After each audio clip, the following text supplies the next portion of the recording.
Hello, Cedar Valley, and welcome to the third broadcast of the 2024 school year. For today, we only have one announcement. This is for students who ride the bus. If you do not have a smart tag, please go down to the JAG lobby during your advisories to get one. And please don't wait till the end of the day. That's all for today. Now on to Sati with tips to be successful. Hi Jags, and welcome back to Tips to be Successful in Middle School. This time we are going to talk with Mr. Alvarez about technology uses. Hi, I'm Mr. Alvarez. I am the Instruction and Technology Specialist here at Cedar Valley. This is my second year here. Hi Mr. Alvarez, how are you? I'm doing all right.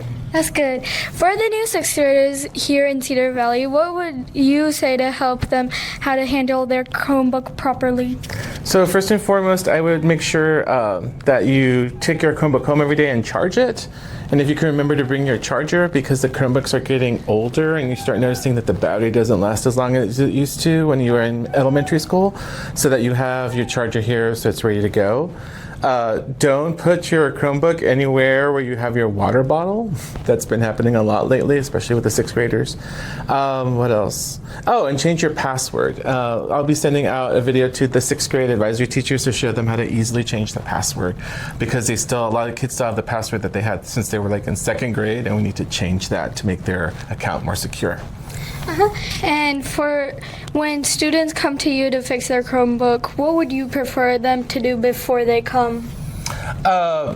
Usually it's because it's a power issue. If it's a power issue, go ahead and press the refresh, which is that circle arrow button and the power button at the same time. That's just a reset, and usually that takes care of a couple of problems.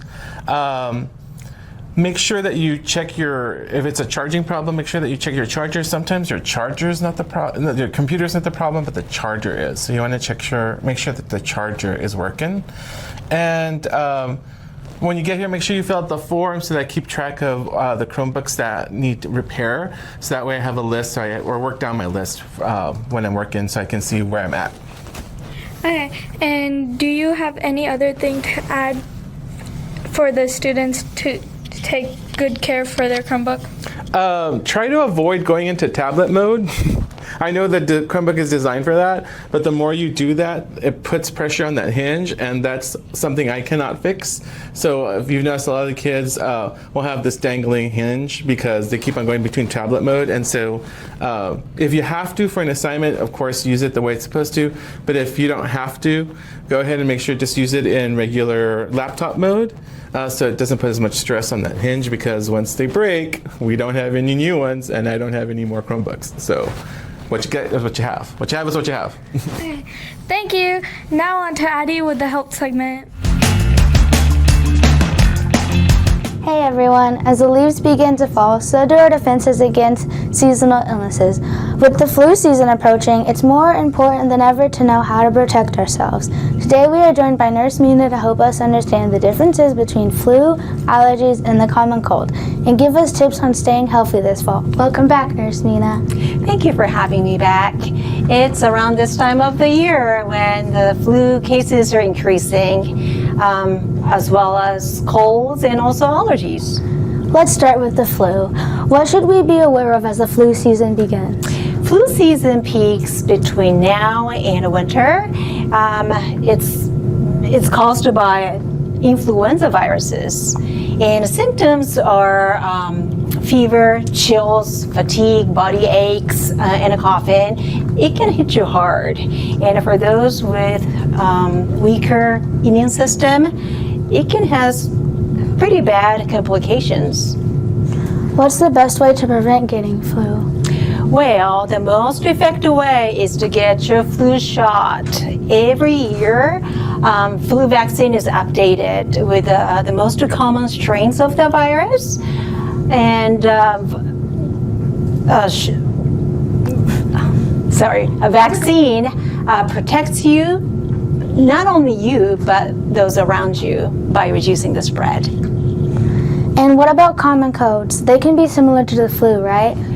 Yes, usually common colds are milder, not much fever or chills, but you can still have runny nose, sneezing, sore throat, and coughing, and that kind of stuff. And also colds are caused by different viruses called rhinoviruses. Got it. Now I know allergies can show up around this time. How do we tell the difference between allergies and being sick? That's a good question. Allergies are usually have symptoms like itchy eyes, sneezing, and running nose, but not so much of a fever or body aches. And allergies are triggered by things like a pollen or dust, so they are not contagious like the flu or cold. Okay, so we've got a lot going on with the flu, colds, and allergies. What can we do to protect ourselves from getting sick? Well, first and foremost, get your flu shot. Beyond that, wash your hands with soap and water, especially before eating and after touching your face and mouth. Those germs can enter you through eyes and mouth and nose. So washing hands is the most important thing, and keeping a distance away from those that are ill. That's a good thing. And eat nutritious food, rest well, and stay hydrated, and just to keep your immune system strong. And for allergies? Well, the most important thing is to avoid your triggers. Keep your windows closed during high allergy season, and over-the-counter medications can manage symptoms too. This has been super helpful, Nurse Mina. Before we wrap up, any last tips? Well, just remember, if you start feeling sick, stay home and rest. That's one of the best ways to prevent the spread of any illnesses. And when you're in doubt, visit your healthcare provider for advice. Great advice. Thanks again, Nurse Mina, for keeping us informed and healthy. My pleasure. Stay healthy, everyone. That's it for today's Health Center.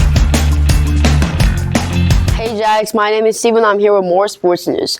Lady Jags Volleyball had 4 games, and here are the records after their 4th game. 7th grade B team's record is 2 wins and 2 losses. 7th grade A team's record is also 2 wins and 2 losses. 8th grade B team is undefeated with 4 wins and 0 losses. And 8th grade A team's record is 3 wins and just 1 loss. Great job, Lady Jags. Now with football news. Our football boys athletics team won against Canyon, and here are the scores. 7th grade B team won 22-6. The player of the game was Liam N. 7th grade A team lost 16-12. 8th grade B team won 14-12 with 2 seconds left on the clock. Christopher Day scored an 80-yard touchdown run to keep B team's undefeated record. Player of the game was Christopher Day. 8th grade A team lost 6-0 to a defensive game between the two teams. Great job, boys athletics. Hey Jags, we're here with Miss Ines today. How are you, Miss Ines? I'm great. How are you? I'm good. So, what's your personal story that you have experienced based on theme happiness? Oh, happiness would probably be vacations. My family, we love to ski, and we love to travel. And so every time we go somewhere, we just have a lot of joy and happiness and learning new things. Oh, so is that a memorable experience for you? Absolutely. Oh, that's really nice. Thank you so much. Now we are here with our amazing CEVMS teacher, Miss Galvin. How are you, Miss Galvin? I'm great. Okay, so what's your personal story that you have experienced throughout the school year and based on themes like sadness, happiness, or anger? I would say my happiest memory that I have would be when I jumped into my pool when I graduated from college. Oh, so when did this happen? It was in COVID during 2020 because usually you jump into the river, but my graduation got canceled, so I jumped in my pool. Oh my god. And it was in December, so it was really cold. Was this memorable for you? It was super memorable. It was really fun. All my closest friends and family were there. Oh, that's really nice. I love it. Thank you so much for sharing. Thank you. Hey Jags, we're here with Miss Mundra today. What class do you teach, Miss Mundra? Hi, I teach 6th grade. Okay, what's your personal story that you have experienced based on a theme, happiness, sadness, or angerness? All right, so for happiness, I love, every morning is a happy morning for me. I love waking up early. I love to do my meditation. A lot of you students who had been in my class know I wake up at 4. I do my meditation. I love to watch that sunrise. On the days I'm at home, but I can't watch that sunrise when I'm driving to school. Okay. But that's my happy moment. If I can sit with my cup of coffee, watch the sunrise in my backyard. So, did you like have any life lesson from this, or like, is this a memorable moment for you? It is. Every day that's inspiring. It's a new day, and I like to start very clean and very fresh. So I feel I'm full of energy when I do meditation, and I'm here at school, and I can express my smiles to everyone. That's really nice of you. I do the same actually. Thank you, Jax. See you next time. Now, Jax, we're here with Miss Hitt today. How are you, Miss Hitt? I'm good, thank you. Okay, so what's your personal story that you have experienced based on themes like sadness, happiness, or anger? Okay, so do I pick which one? Any of those? Yeah, any of those. Okay, so I would say let's do happiness, because that's really positive. So there's a few things. Teaching here at Cedar Valley has made me really happy. This is my 7th year, and it has made a big difference in my teaching career because the students are wonderful and the staff I work with are great teachers. And our principal, Ms. Ortiz, and our administrators have been very supportive. So that would be one thing. And probably the other thing that would be the most happy, and those of you that have had me as students know this, would be our grandson Emmett. So he brings a lot of happiness to our lives. Oh, so what did you like learn any life lesson from this happiness or personal story? Life lesson. Well, I learned that having a grandson is really exciting because you get to do whatever you want and you don't have to follow all the rules that his parents do, and then he gets to go home to his parents. So we can do lots of fun things with him, and he enjoys adventure days with us. So we've taken him a lot of places that we get to go and do things fun. So this is a memorable moment for you, or a personal story? Yes, that is definitely a very memorable. And again, coming here to Cedar Valley to teach has been a really memorable, especially compared to some of the places I taught before this. Oh, okay. Thank you so much for sharing. You're welcome. Hi, Jags, and welcome to Jaguar Spotlight. I'm here with Charlotte. And you were nominated for Jag Spotlight. Many people said that you were always funny and always helping and kind. How do you feel about that? Thank you. Hi, I'm here with Madison Moreno. And you were nominated for Jag Spotlight. Many people said that you were always funny to them and always helping. How do you feel about that? I feel very honored because I make people laugh, and that's my whole personality. Okay, thank you. I'm here with Sayonara. And you were nominated for Jag Spotlight. Many people say you make them smile and you're very enthusiastic and cheerful. How do you feel about that? Good.